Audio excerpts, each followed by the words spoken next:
I have 20 acres of farmland. I have been doing agriculture for the last 25 years. Now only I could build my dream home. I get good yields and good income from banana farming. I have been able to perform my domestic duties perfectly well. Now I am able to make a decent living through banana cultivation.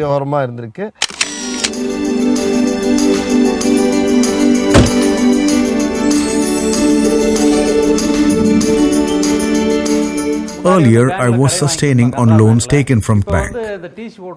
But now, I'm depositing money in the same bank. The success of these farmers is not an act of magic. Each face in this crowd is a symbol of hard-earned victory.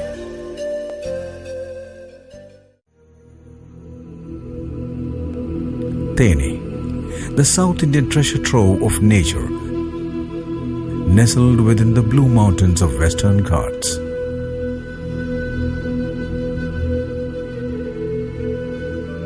The land of grapes,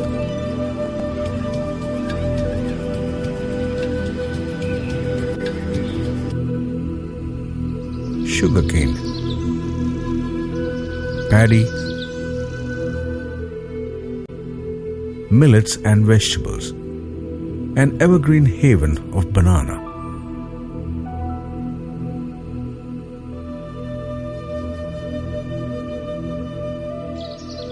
The watchful mountains have blessed this valley with plenty of water for agriculture. The Veerapandi River meanders through this charming landscape, and the Meghamalai hill ranges look on, mesmerized. The Coimbatore and Surali waterfalls are the most joyous manifestations of the rich scenic beauty of this land. Vaigai Dam is the drinking bowl which fills up to the brim, receiving the gift of Mother Nature.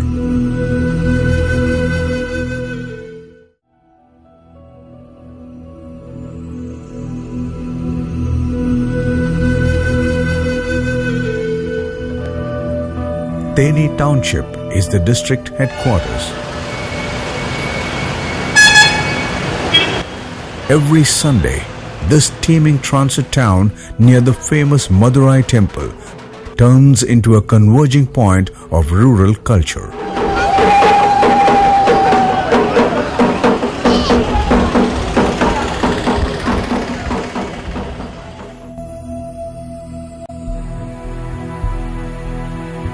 The shanty comes alive like a secret village hidden beneath the evolving sophistication of this rural town.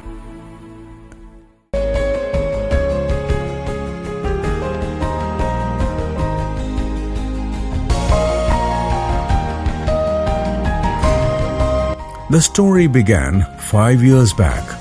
A revolution of sort was in the offing. Those days, Theni had only 4,000 acres of traditional farmland under banana plantations. The village life was routine-bound, slow and monotonous.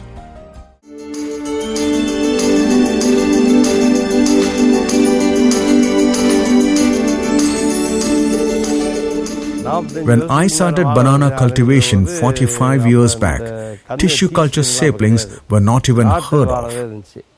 We were using suckers only. Hence, we had to carry out weeding on a regular basis, and we were following flood irrigation methods. The yield was never up to the mark, and the market was a deceitful thug. Middlemen wielded authority over the local market, and the farmer had to dance to his tunes. The promise of prosperity was delivered to these struggling banana farmers through the field visits by a group of agricultural scientists. Tamil Nadu Agricultural University was to play the pivotal role. The intervention in Theni was the first step envisaged for capacity building among farmers. And this was the beginning of a new vision. During 2004-05, Tamil Nadu Agriculture University has joined with the Michigan State University and made an attempt to establish the supply chain management for the banana. In an effort, the farmers were consolidated to form district level associations and state level federation, and they have been given technical training, capacity building training to manage the farm resources, and they have been taken to various marketplaces to get them sensitized on the market requirement, consumers' preference, as well as how the bananas were better marketed in distant markets. The farmers joined together and thought of upgrading or updating their cultural practices. Earlier, these banana fields were managed unscientifically, with each farmer growing a variety that satisfied his fancy. In India, the farmers have around 600 varieties to choose from. The small holdings coming around 4 to 5 acres owned by each farmer produce the red banana with big fingers. Povan with the small unsized bunches, Nandran with bunches in all proportions, Ginane the table variety, or some other local obsolete species. But now, the banana plantations of TNAU are a total different picture, where 60% of the plants are of one variety, the Ginane. The mission behind this change was to build a new sanctuary for banana farming, where perils of productivity or market cannot play havoc. Hence, the intervention started from the roots.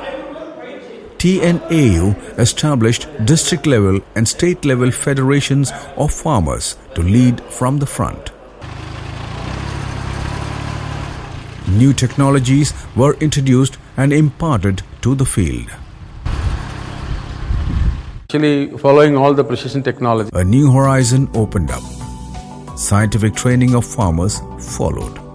Buyer and seller meets were a new strategy adopted to bring the market to the doorsteps of the farmers. Supply chain management meets gave an impetus to the process of transformation.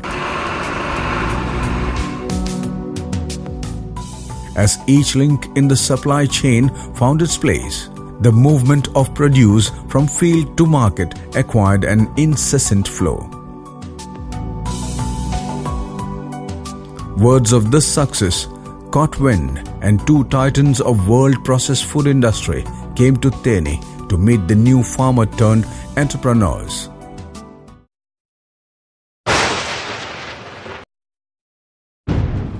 Thunder and lightning. The skies celebrate the onset of monsoon.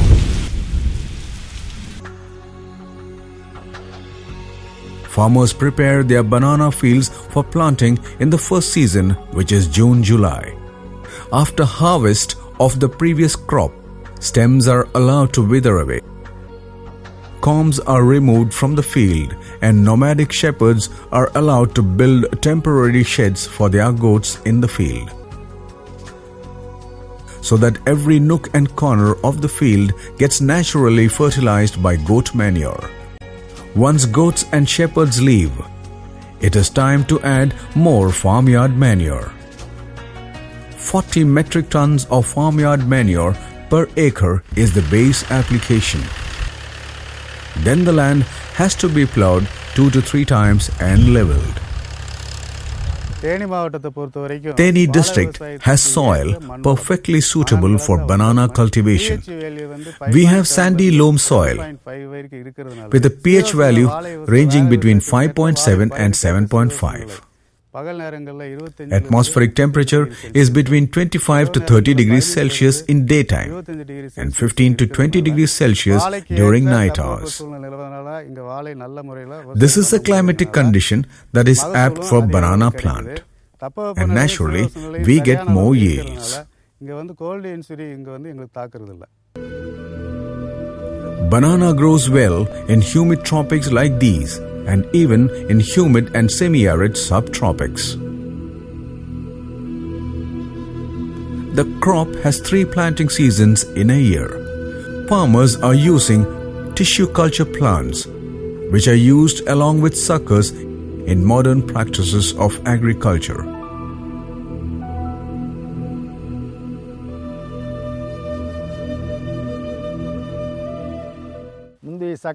When the suckers are used as planting material, only 50 out of 100 would survive.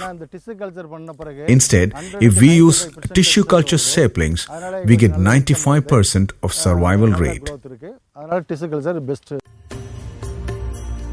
The pit sizes up to 45 cm length, 45 cm breadth and 45 cm depth for the G9 variety. The farmers of TNAU install the drip irrigation lines in their fields just after the pits are made. These are the lifelines of the farm, which serve water and nutrients to the plants for their whole life. Spacing of the banana field varies from 1.5 to 3.6 meters between rows and plants, depending on the terrain and the soil structure. This planting layout will allow 3,000 to 4,800 banana plants to stand in 1 hectare.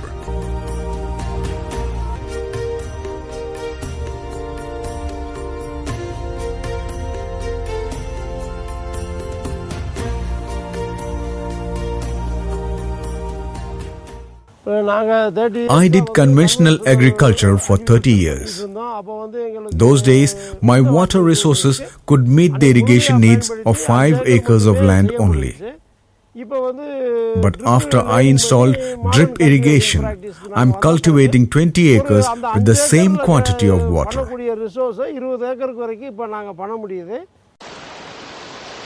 In conventional irrigation, the water use efficiency is 30 to 40%, while in drip irrigation, efficiency rises from 90 to 95%.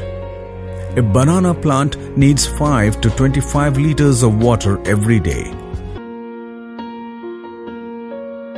15 liters of water per plant per day from planting to 4th month.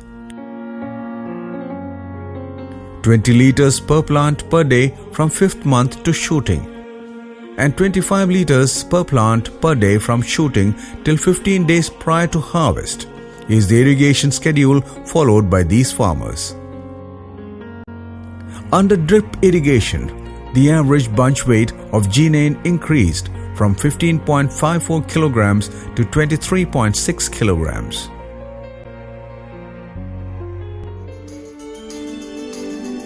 Farmers have also installed fertigation systems in their banana plantations.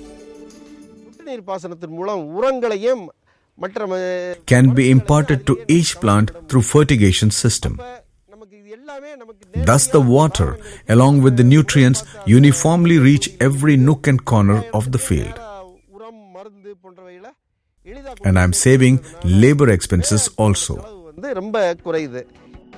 The pumping system, the fertigation tank and the main lateral and sublateral pipelines of the irrigation system complete this nutrient management establishment.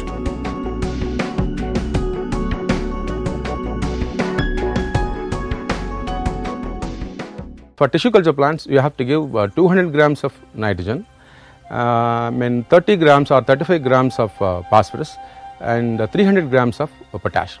So, if you apply this quantity now through fertigation, through systems, I think the yield will be manifold. Now, most of the farmers are practicing fertigation application, fertilizer application through irrigation, and because of that, now the farmers can able to get 50% increased yield. Conventional method is being practiced.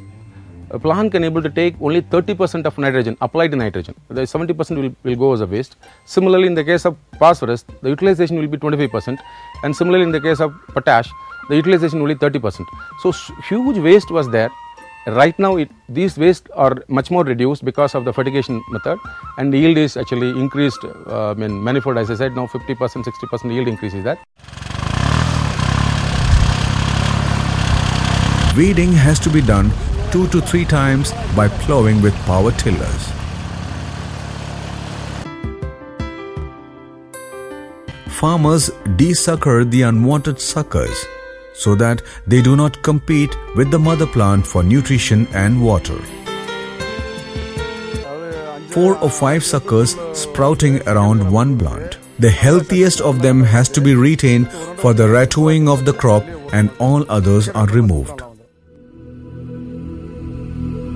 The male bud, along with the withered styles, is removed 8 to 11 days after bunch emergence.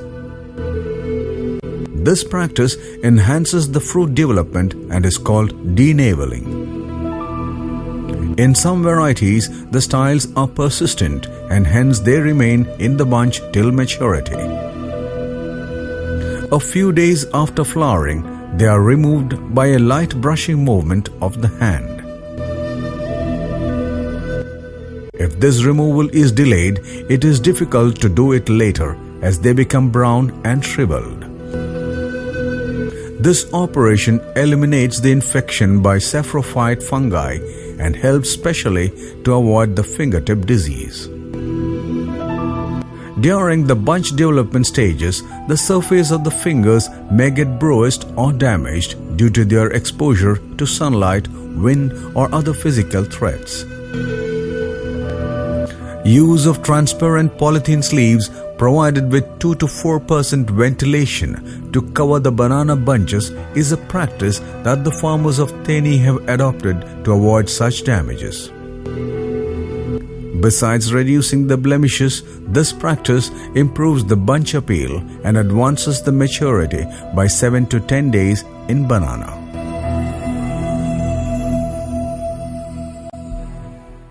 Now, as Jains, we on a year produce about 2 crore banana plants, of which nearly 25-30% goes to TNAU district alone.